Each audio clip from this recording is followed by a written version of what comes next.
বাবা মা দিদি ভাই বোন সবাই আমরা একসাথে মিলেমিশে থাকি।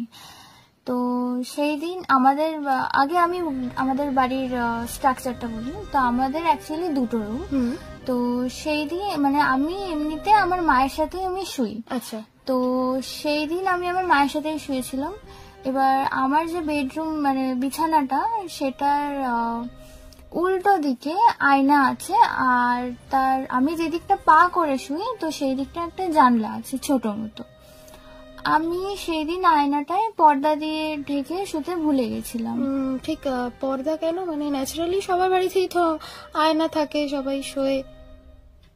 আয়না ঢাকা দেওয়ার বেশ একটা গল্প আছে, যেটা আমি ছোট থেকে আমার ঠাকুমা দিদার থেকে শুনে এসেছি। আচ্ছা।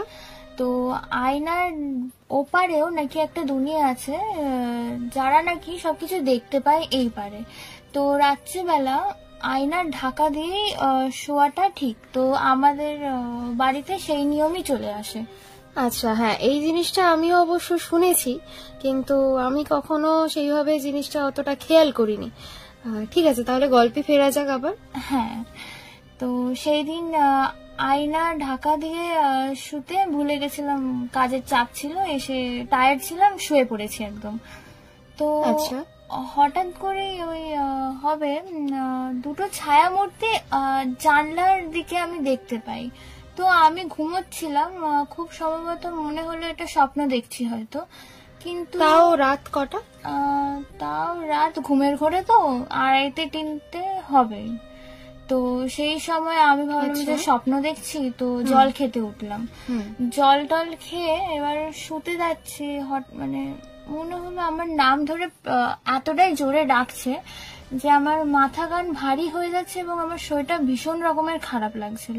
মানে কে দাঁড়িয়ে, কেন দাঁড়িয়ে? না না না, দুটো পুরো ছায়া মূর্তি ছিল, কোনো স্পষ্ট কেউ আমি দেখতে পাইনি, আমি একদম আবছা দুটো ছায়া মূর্তি দেখেছি। তো আমার তারপর এত জোরে নামটা ডাকছিল আমার, তো আমার এতটাই শরীরটা খারাপ হয়, তো কান মাথা এতটাই ভারী হয়ে যায়, আমার আর কিছু মনে নেই।